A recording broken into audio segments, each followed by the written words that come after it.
Good morning YT family, कसे आहात सगळे? मजेत ना? तर आज नवीन ब्लॉग घेऊन आली आहे आणि नवीन ब्लॉगची सुरुवात झाली आहे स्वामी मठापासून.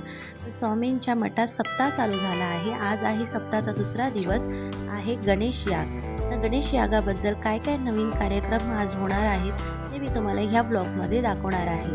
तर पूर्ण व्हिडिओ शेवटपर्यंत बघा आणि नक्कीच तुम्हाला आनंद भेटेल. तर हे बघा, हे इथे हवन चालू आहे.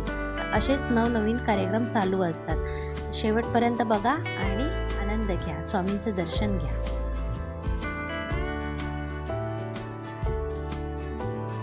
प्रदक्षिणा म्हणजे मला खरंच माहित नव्हतं काय असतं नेमकं ते, पण एवढं मस्त वाटलं ना. तुम्हाला मी दाखवेल ते औदुंबर प्रदक्षिणा म्हणजे काय, आणि तिथे मेन्शन करेल ह्याला औदुंबर प्रदक्षिणा बोलतात. म्हणजे जे पण माझ्यासारखे नवीन असतील स्वामी सेवेकरी त्यांना ते कळून जाईल.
चाललोय आम्ही घरी. रिक्षा कुठे गेली? लवली काय? मग चाललो घरी. किती वाजले असेल? 8. स्वामींचं केंद्र असेल तर त्यामध्ये तुम्ही जा आणि ह्याचा सहभाग घ्या, कारण हे ना दिवस लवकर येत नाही, परत पुढच्या वर्षी भेटणार. तर आता तुम्हाला जर माझ्यामुळे कळत असेल तर प्लीज त्या ह्याच्यामध्ये जा, सप्ताहामध्ये जा आणि त्या सप्ताहाचा आनंद घ्या. खूप छान वाटतं. दिवसातले 2 तास काढायला काही हरकत नाही आपल्याला आपल्या बिझी शेड्यूल मधून, आणि ज्यालाही जमत असेल त्याने प्लीज ते अटेंड करावं. तर कसा वाटला आजचा माझा व्लॉग नक्कीच मला कमेंट करून सांगा. आवडला तर लाईक करा आणि सबस्क्राईब करायला विसरू नका.